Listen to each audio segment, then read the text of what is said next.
Hello and welcome to the Proper Marketing Podcast. Today I'm joined by Ben Duckworth, Commercial Director of Greenarc and Director of LCM Environmental and Craggs Energy. Ben, hello. Thanks for coming on.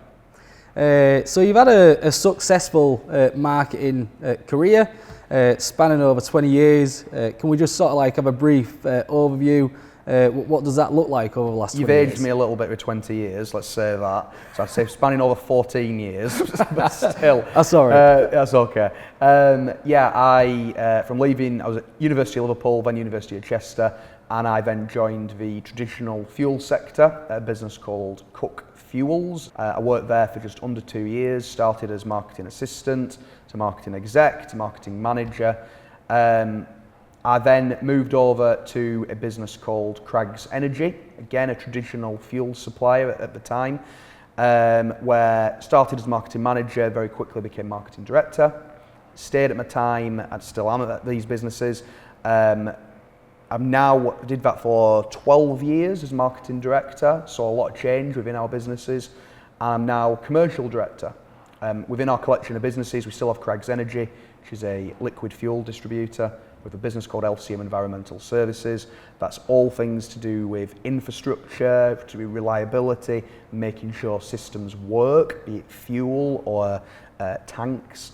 And then the business I spend most of my time in now is Greenarc, which is all about managing a business's energy journey, be that understanding where they are from a carbon footprint perspective, to installing technologies that reduce that carbon footprint. Solar, electric vehicles, LED, green fuel and everything in between.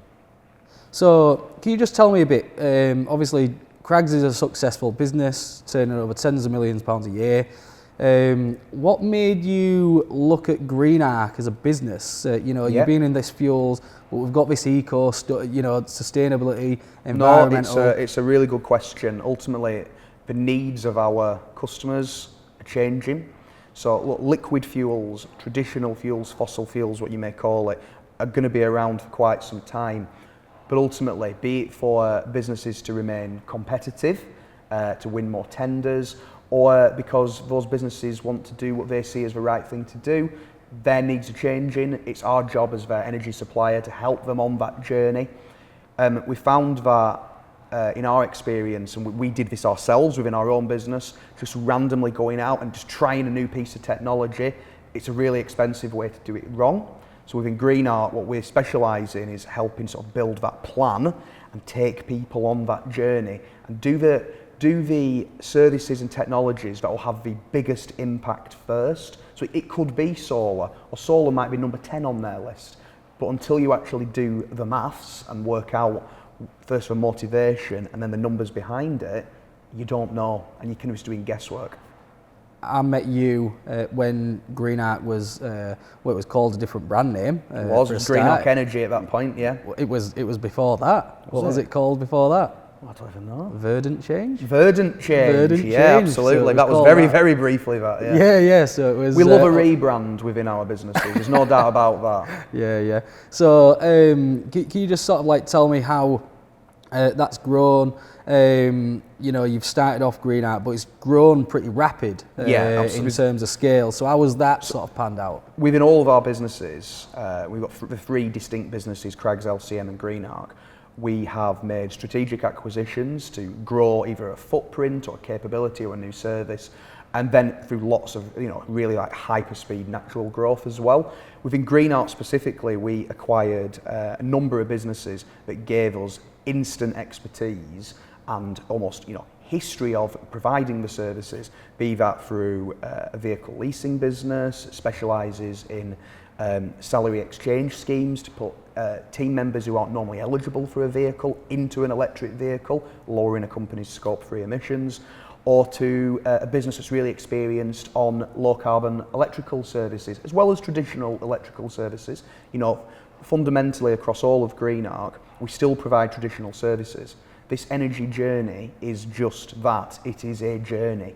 And somebody may not be right to move into an electric vehicle today, and we will support them. We're not here to make people feel bad because they're not in the greenest possible solution yet. each business is on a journey, and we'll help them with every step. And the businesses that we've acquired and the way that we've grown services, and again, strategic recruitment, bringing in some fantastic people into our team with a wealth of experience, allows us now to be able to properly help businesses across the whole journey and not just a little piece. What was it that made Craggs, you just mentioned that it grew so fast. What was it that made Craggs grow so fast? So it's really easy. It was not working in the traditional way. So the fuel industry at that time was, was dominated by two or three, really two big corporate businesses. Still is, they're out there and they do a great job for the customers. And then lots of smaller players. And at the time, they would operate quite traditionally. It was often, that's how Dad used to do it. So we came in and, we were really clear, we're going to put a price online, and it not be a hidden price, it'd be a price that was one that was on our own website, and it was there, public. You don't have to log in to see it. That was our online price. We got really out there, how we wanted to work with customers. We really turned up the email marketing, text marketing. And again, don't get me wrong, a lot of the businesses were doing that, but for whatever reason, what we did really resonated with customers across the northwestern Yorkshire. Why do you think it did resonate? I don't know. Was there a marketing message, or? I think we just came at it from a different angle. It was all about, how can we support it? Even from the beginning, we were talking about how we can do eco routes, so make the wagon deliveries really efficient, lowering the CO2 of those deliveries, but also passing on a better price to clients, because, if we have to go from Preston to Huddersfield to Kendal to Manchester, it's not really efficient for us, and it impacts what price we'll be able to provide the client. But actually, if we do 12 deliveries in Preston, go back to base, do 10 deliveries in Burnley. So we were finding ways to try and lower our costs, but also then pass that on to the customer. Okay, and you mentioned one of the key things was that you put the prices online. Was that quite an unusual thing for companies to do at that time? And do you think that is really what instigated that trust? Do you think it built trust and credibility? But I think, in everything we did, we tried to build trust. Point, we were the new player, in town. So doing that definitely helped. Many businesses also do that now, but not all of them. And that's fine. That can be their model. There are also some kind of almost third-party websites where you can get it, and it aggregates for deliveries between companies. But no, I think it being our website, our name, here it is. Again, not everybody orders online, which we don't now. People. We have a fantastic team in our offices who will take orders over the phone, and that's absolutely fine. I think giving the customer the choice of different ways of being able to order as well. In those earlier days, we'll take an order by carrier pigeon. It don't matter. You're starting a business. We needed to grow it. So we've made it really easy to do. That's definitely one of my, I was thinking about my marketing philosophy. Other than making sure you surround yourself with the best people, and I've been so fortunate to work with some amazing people within my team, but the business at large as well, but actually making things easy, whether it's fuel, vehicle leasing, tank replacement, solar panels. It's maybe more with solar panels and vehicles, but it ain't the most exciting thing in the world. It's not going out and buying an iPhone or booking a holiday to the Bahamas. So it's not a pleasure purchase often, so you've got to make it easy. So don't make it something people don't want to do and difficult. Just to jump forward again, we've touched on Greenarc's journey, and you mentioned about the acquisitions and stuff like that. I know from obviously knowing you personally that you acquired Keyfleet, which was a large business in the Lancashire area and nationwide. You were sort of acquiring solar companies and different types, and all those were under different names.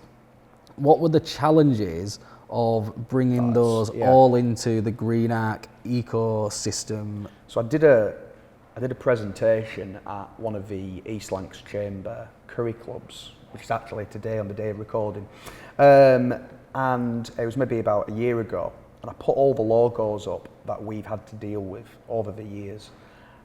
My goodness, there must be 30 separate brands that we've had to handle in one way or another, be it that we've acquired and we've completely rebranded it straight away, or we've run with it, or again, in the early days of Greenarc, we created loads of brands. We thought that was the way, create Greenarc Solar, Greenarc Charging, Greenarc Vehicles, and actually then we went, no, that's completely the wrong thing to do, and let's bring them back. But yeah, each time we have either acquired a business or brought a new product or service, we've had to really think about how we're doing it. So, you know, we're a big believer in working with fantastic people in the business, but also people outside of the business. So most recently we've, it's maybe 6 months ago now, completed a full rebrand of Greenarc, which has actually squished it all back down to Greenarc. That in itself has been a really successful project for us. You know, we're really proud of the brand that we have. You know, we have our brand purpose, our brand platform. Our purpose is to ease the world's journey to clean energy. That's a big statement, but that is what we're here to do. That's helped guide us in how we do it. But from a visual perspective, bringing it all down to be one brand, Greenarc, it's changed how we deal with clients now. So there was probably a point a year ago where if we met a client and they'd said to us, we know you do solar, we know you do vehicle leasing, charging and LED, that might have been 4 separate meetings from 4 different parts of our team. You know, well, someone from Greenarc Vehicles is going to go out, someone from Greenarc Electrical, from Greenarc Solar. It was, you know, looking back, madness. What were we thinking? But now actually the way we run the business and the way we run the brand is we go out as Greenarc. So we'll go out, so a member of my team can go out and talk to a business about their entire journey. What's the motivation? What do we need to achieve? And at that point, you know, well, don't get me wrong, we have our experts that will quote for solar. The expert that quotes for solar isn't the person who's building your BMW i4 quote. That would be ridiculous. But the point is that we can go out to clients as one contact with all of the expertise behind us. And the brand represents that as well. Perfect. So you mentioned your purpose. How important has, you know, and I know that you've been through a fairly rigorous branding exercise. Yeah. How important has that purpose been to then sort of start driving Greenarc forward? It's what we do checks and balances for any business decision now. You know, I was in a meeting yesterday where we were making some strategic decisions and we run everything through that. Is this easing the world's journey to clean energy? If it isn't, in Greenarc this is, then that's something we need to think about. You know, we're about to launch a rebrand for our LCM environmental business. It's gone through a very similar process. I will not spoil it here. The marketing team would murder me if I did. But no, it's, again, that also has a brand purpose. And we're running that business through its checks and balances as well. But in Greenarc, does it ease the world's journey for clean energy? And if it doesn't, should we be doing it then? Perfect. It's a North Star. That's what it's given us, a North Star. Obviously, you've learned from the mistakes of trying to keep all the Greenarc businesses sort of brands separate. So you had Greenarc Solar, vehicles and stuff like that. What are the other challenges or mistakes that you've made along the way? Oh, we've made some. There's no doubt about that. Firstly, I think what we've done, we've really learned from them. That's been so important. Is that you can't be afraid to make mistakes. Especially, we've kind of created all of our businesses from scratch and then bolted bits into them and grown really quickly. If you're not willing to make a mistake, and obviously, there's things that you can't make mistakes on. You can't, within some of our businesses, we are securing people's lives. Things like that. It's not acceptable to make a mistake. Fortunately, in marketing, it's very rare that somebody would die if you make a mistake. Somebody might get told off, but not die. The one that always comes back to me is one from probably about 9-10 years ago, and it was in Craggs Energy. And it was coming up to Christmas, and we had this idea. I had this idea. It's we when it goes right, it's me when it goes wrong. And which was, we called it I'm assuming it was, if I remember now, 25 Days of Christmas. The idea was every day we would email our residential customer base with if you order today, you get entered into the 25-day prize draw for home heating oil, this was. And, the earlier you order, because that's good for efficiencies, you then get, if you ordered on day 1, you entered into 25 prize draws. Ordered on day 10, you only got another 15 prize draws left. And we spent a fortune on stuff. to draw out. Some of it were like fuel related, you know, a boiler service, a tank service, things like that. But some of it was like, you know, an iPad and this and the other. And nobody gave a toss. No one cared. It didn't, I think it probably contributed that we were able to track 10 orders. And if anything, it created a load of unsubscribes because we were over communicating hugely. When we were ringing the people to say, you know, Mr. Smith, you've won an iPad or a trip out to La Luna restaurant in Halifax. And they'd be like, why, how have they won that? They were just ordering the fuel because it were getting close to Christmas. So, but the problem was, is we realised this after about day 6, but we had to keep going.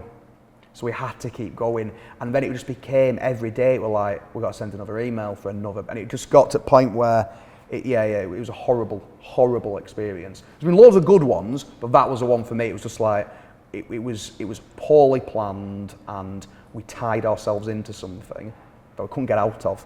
So yeah, it was. Christmas Day was a really happy time when that last email went. So, so you mentioned that you just kept going with it. How come you didn't just go, you know what, this is not going, stop? So what we did is we dialed back the number of emails, so we did it to a point where it were like every 3 or 4, because it included weekends as well. So it was like one every 4 days, and it was like, these are the winners. Because what you didn't want it to do is, you didn't want to just go, we're scrapping it, because that looks a little bit ridiculous. And also it's like, was it a scam? Were they never going to give away that grand prize at the end? You know, which was in this case was, I think, was the iPad or something similar. So it was a lesson learned of, do not commit yourself into something that you can't get out of. For a full month. For a full month. But again, cutting down the number of emails, you know, the unsubscribe rate then was really low after that. But it's not the point though. It wasn't doing what it needed to be, and it meant we couldn't talk about other stuff. So it hasn't been repeated. Let's put it that way. Right. Okay. And is it the over communication part that you thought was the biggest failure? I don't know. It didn't help. I can tell you that bit. I just don't think it was at the time. It wasn't driving people's emotions. You know, we're big believers in, you know, putting ourselves in the client's shoes, and I don't think we did for that campaign. I just don't think it mattered to them, or maybe it was too complicated. Either way, it was just something that was draw a line under it, move on, maybe wait a few weeks in January before we send the next email, and then crack on with something different. Yeah. Okay. So to flip to the other side, then we've spoken about the challenges of bringing those brands together in this campaign. What are the successful campaigns that you've worked on? Obviously, there'll be a lot more, hopefully, than the ones that failed. Yeah, I'd like to think so. So just talk us through some successful campaigns. A couple of them from the top of my head. Mostly which was within our team, particularly within our amazing marketing manager, Abby. She ran a HVO, which is hydrogenated vegetable oil. It's a biofuel, diesel replacement. She ran a UK-wide campaign, and it covered every single part of the marketing mix. You know, it was from PPC to print advertising, editorial, presentations, email campaign, text. You know, it was everywhere. We did it on everything, and the response of that was so positive. You know, it was a really well thought out campaign. It had its own dedicated microsite, taking the opportunities. It worked really, really well. So that we're really proud of that campaign. That was a Craggs Energy one. But I think generally, and this comes back to kind of probably why I've kind of more transitioned over, where I found the best campaigns we've done is where we're in front of people. So be that presentations, which we now do a lot of, especially as Greenarc, because it's a huge education piece. You know, I'm available to anybody that wants a presentation about moving to green technologies. But also, we especially in the early days, we did so many events, be it, like events at the NEC, but also just getting out into the community. You know, we built Craggs' residential and agricultural customer base from being in fields, at the rural shows, and they worked so well. The one thing that we learned really quickly, though, is that importance of the link up between marketing and sales, because that is where so many campaigns, and I speak to so many marketing directors, marketing managers out there, and it fails. We go, we did this amazing thing and the sales team didn't follow it up. But actually it's on marketing to make sure. Fortunately now our marketing team's got a bit of a fox in the sales hen house now, because I still completely embody the, you've got to follow it up because we've done the work. So all of my team know very well, if anything marketing supports us with, it's getting followed up very quickly. But yeah, live events just did really well for us. Being able to go out there and tell our customers, we're here, this is what we're doing, this is what we want to help with, but also knowledge shares. You know, we did it sounds ridiculous, we did a really good event, where we used to call it a pie and a pint night, where we had all the local farmers come up to the offices and the young farmers associations, and we tell them about fuel. So normally it might be, well, granddad orders a fuel, but actually it's about to be grandson ordering the fuel. So, and fuel's different from maybe 20 years ago, but you know, the makeup of fuel and how additives work and things like that. And we used to bring them up and do some myth busting sessions, you know, give them a beer, give them a locally produced pie, and just have them up in an evening. You know, we tried to do one at middle of the day once. I don't work for farmers. Lesson learned, do them in the evenings, you know. And from that, we gained, I feel, a lot of credibility in that sector, because we were giving them knowledge for free, and something that they could use to be more informed about the decisions. And I think it helped them, you know, choose us as their supplier. And it's something we do now in Greenarc. We go out there and give people knowledge about this, you know, green transition, because, you know, there's a lot of misinformation out there, or you know, there's a lot of information that's been put out there purposely to misinform, you know, and we're there to help educate, again, back to that purpose, ease the world's journey to clean energy, and that's what we're doing. So would you touch on that then? You mentioned about the presentations and stuff like that, and in person. Would you say that the main part of your marketing is sort of like very relationships based? Relationships based in that you have to form a relationship to do the stuff we do. You know, we, especially in the green side of the business, we are more compared to more the traditional side. But even there, you know, if you don't have the trust, if you don't have that where you can actually do business with somebody properly and in the right way, be it a home, farm, commercial enterprise, in, you know, private sector or public sector, you're not going to get anywhere. So it's trust is what we sow into all the marketing, but also into all of the sales as well. That's, you know, and again, I think my past 6 months experience of almost being on the other side of the fence, you know, even more that understanding of how close these things have to work together. You know, you're in trouble if marketing is operating in silo to sales, to delivery, implementation, operations, whatever you want to call it, and then also to, you know, to your finance team. That some businesses, it's all one person, so that's a lot easier, you know, in that case. You know, it can be quite busy, but especially where businesses where you have distinct departments, making sure everyone's on board. You know, when we did the rebrand for Greenarc, making sure that everybody in our team understood why. What is this purpose? You know, we're transitioning the business from being a traditional fuel services supplier into green energy guides, and helping the team understand what we're doing, and making sure the team know that you're part of this journey with us. You know, we will never make a business feel bad for their energy choice, but we'll help them with their next energy choice also. And that trust that we can convey to people is the core of everything we do. So you've just mentioned about sales and marketing work hand in hand. Just to sort of like go over that point, how important is it that, and how do you make marketing and sales work hand in hand? How have you, what things have you implemented to make sure that that's happening? Oh, it can be a challenge at times. You know, look, salespeople are salespeople often. I don't want to do a sweeping statement, but a sweeping statement. Salespeople are there because often they can think, you know, they are the one-man army. You know, that sale came because of me. You know, and that can be quite frustrating for people in marketing, because they go, well, actually, they phoned inwards. You know, they heard of us because of something that we have done, or because of brand.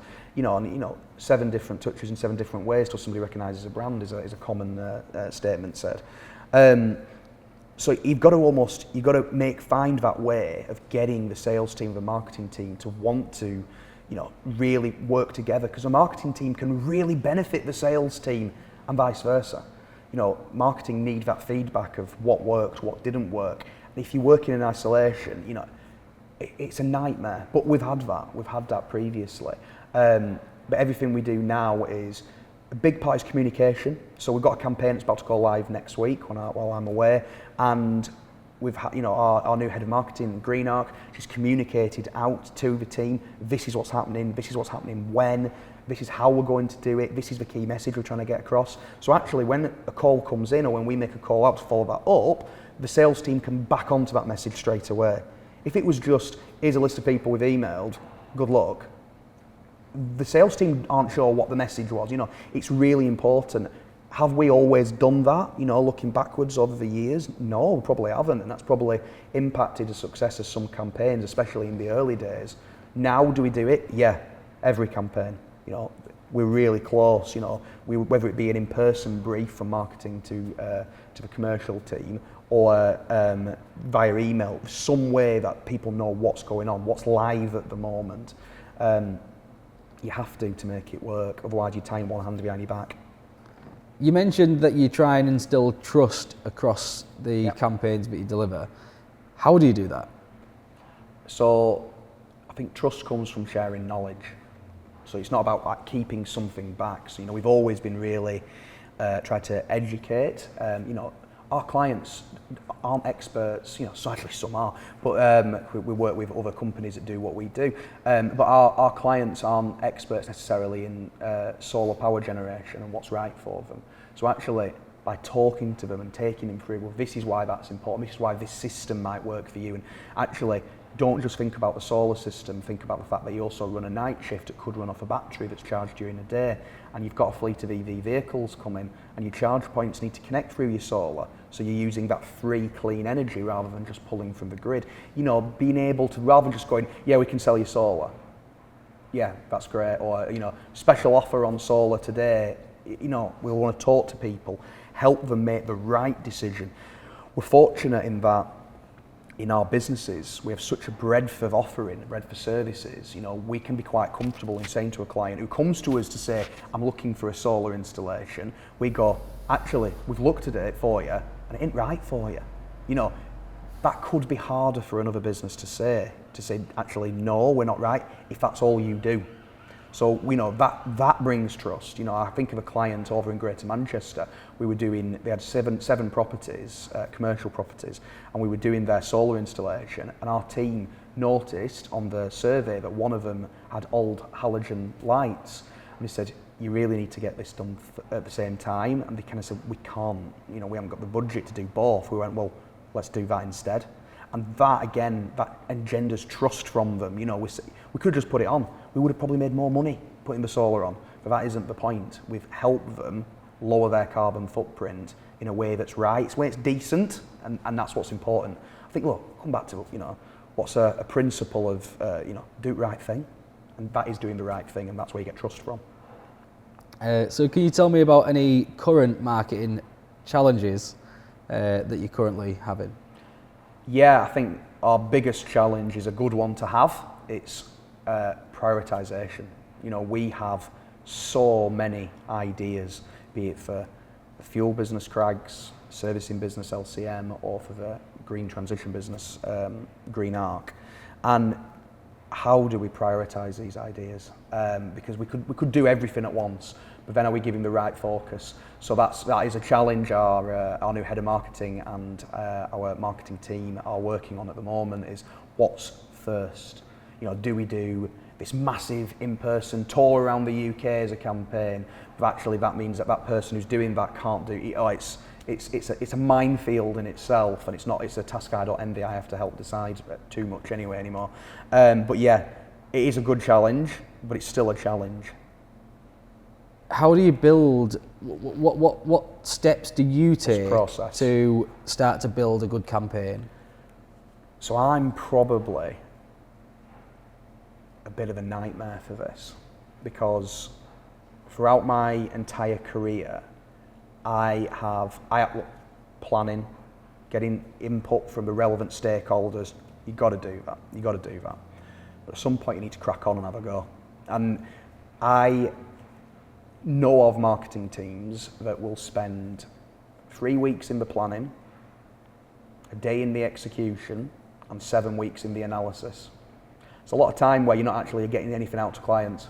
You know, and don't get me wrong, when we're talking at like corporate marketing levels where there's huge money flying around, you can't not, it'd be ridiculous not to. But I think for fast growing businesses particularly, sometimes there's an element of you know if it works. Our chairman, when I first started within businesses, said to me, when you'll get a gut feel, in other words, if it's working, do more of it. If it's not, stop. Now, we did that for quite a few years, then we probably spent quite a lot of money, we didn't need to. So there's a balance, But yeah, I couldn't work in an environment where so much of your time is almost justifying an action you've done. You know, you've got to get on. You've got to get on if you want to be competitive. Otherwise, people are moving ahead of you faster. It comes down to then who's got the most resource. If you've got a marketing team of 25 people, you could have 10 people just working on return on investment. But if you've got a marketing team of 3 people, you know, you want to get some stuff out there. As long as you're doing things in the right way, you're not breaking GDPR, you're not breaking any laws, you know, get out there, see if it works, crack on. Is there an element of risk to that to damage the brand reputation? You can. That's why the planning is important. You know, you've got to make sure you're not doing something ridiculous. You know, I was known as being definitely some OCD tendencies. Before something was pressed sent, you know, I would read it 1,000 times. I'd read it out loud. Apparently, I have a silly voice that I'd read it in when I was doing it, quite posh and quite formal, which isn't my normal East Lancs, North Yorkshire accent. But yeah, you know, you've got to protect the brand. It's nothing about being ridiculous. But eventually, again, you're there to grow the business. And I think some marketing teams can forget that they're not just a support function, they're the top of funnel. You know, you're there to grow the business, create opportunities, and ultimately that's what you get paid for. So currently you guys will have a sizable marketing budget, but just take me, you know, and you're handling PPC, events, social, websites, you know, the range of the full marketing mix. Just take me back 10 years where you didn't have that marketing budget and sort of like looking at that smaller businesses, where did you find the best areas to start putting your money? A couple of things there is absolutely our marketing budget was a lot smaller 10 years ago than it is now. You know, speaking on behalf of the marketing team, they would always like a bigger budget because of course they would. That means we can do more things, hire more team members. But 10 years ago, we had even as a startup, as we were, we invested heavily in marketing. And that was the benefit we saw. So we always talk about, we forget if it's United or Delta Airlines.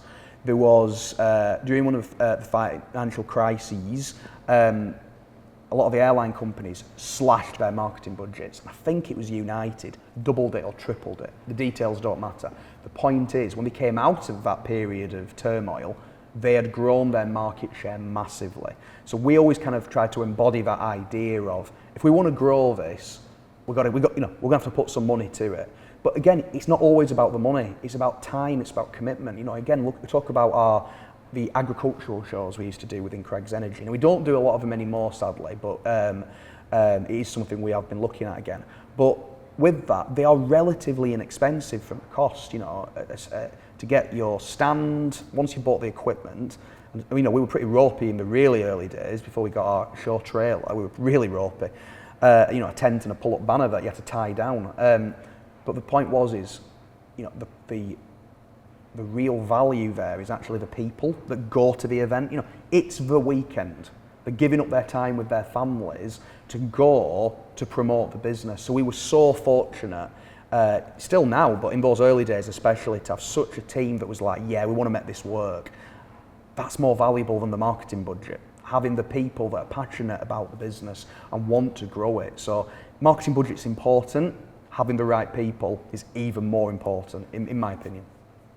What do you believe are the things that, whilst different industries will market themselves in different ways, what are the fundamental aspects of marketing that all businesses could do? Well, I mean, it sounds easy to say. Help your customers. Help your customers have a product offering or a service offering that's well thought through. Don't just, as much as I say we need to get on with it and do it quickly, the actual thing you're talking about's got to make sense. So I think research is quite important, no matter what you're doing. Understand what your customers, your clients want, what they need, and try and help those needs. Back to that thing, easing the world's journey to clean energy, making it easy for a customer. That's how you can set yourself apart, because it don't matter whether you are marketing nuts and bolts or airline tickets. If you can make it easier for a client, you're halfway there. You've got something that's of value straight away, and that doesn't mean you have to be the cheapest. Some of the things I buy online, they're not the cheapest, it's the quickest. And that's important sometimes, because everyone's really busy, and you've got to remember everybody is getting bombarded by messages, and so you've got to cut through that noise. So doing something different is good. Don't go so off piste that you ruin your business, but trying something different and not being afraid to have a go. Put the right measures in so you keep the business safe, but have a go, see what happens. If it works, do more of it. If it doesn't, do less of it.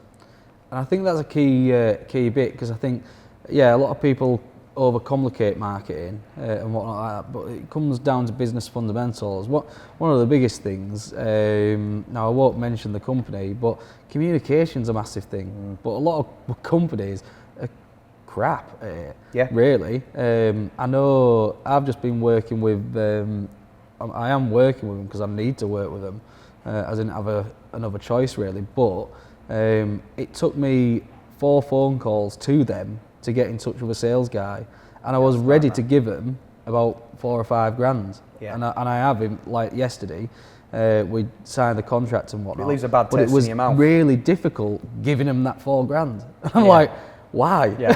You've got to make yourself easy to do business with. Again, I go back to our startup days. Legitimately, we had people driving past our office that pop in and say, "Can I have 500 litres of fuel?" Come on in. If you want to come in, if you want to order that way. We took checks back then. It was whatever it was. And you've got to do that. That's in the early days. We don't take checks now. That would be a nightmare. There's no banks anymore, so it'd be a nightmare. I think, it's make it easy to work with people. Make it easy. And again, every business does do something wrong at some point. You mess something up. It could be a delivery's gone wrong, or something goes awry. Get on top of it. Speak to the customers, because we've talked a lot today about outbound marketing, about as in what we're putting out there and then the response that brings back in. But, your reputational marketing, it's so important. So whether you're on the big review sites, there's a fantastic up and coming review site called Tap Review, get some form of accreditation where your customers come back to you and they can really vouch for the fantastic service that they've had. It's really, really important. But again, if a bad review does come on there, reply to it, get on top. And if you are wrong, sometimes customers are wrong. It wasn't our van that ran over your cart because it wasn't in that county at the time. Whatever it may be. There's nothing wrong with having that conversation in the right way, but sometimes you may have done something wrong. Hold your hands up and say, we need to do better, and that's okay. Well, thanks, Ben. I really appreciate you coming on. Through channels, how can people sort of like get in touch with you? Where can they go to find out more about Greenarc? Well, before that, thank you for bringing me on. We've worked together now for 5 years in a variety of different ways. You've been a fantastic business. It's great to see you growing, great to see you doing different things as well. So really appreciate being asked on, especially as I'm not actually a marketing director anymore. For us, our website, craggsenergy.co.uk, greenarc.com, lcmenvironmental.com. That's a really easy way to get hold of us. But again, same thing, connect to me on LinkedIn. I'll happily have a conversation with anybody about any of the things that we do across our collection of businesses. But we're here to help, we're here to guide, and reach out.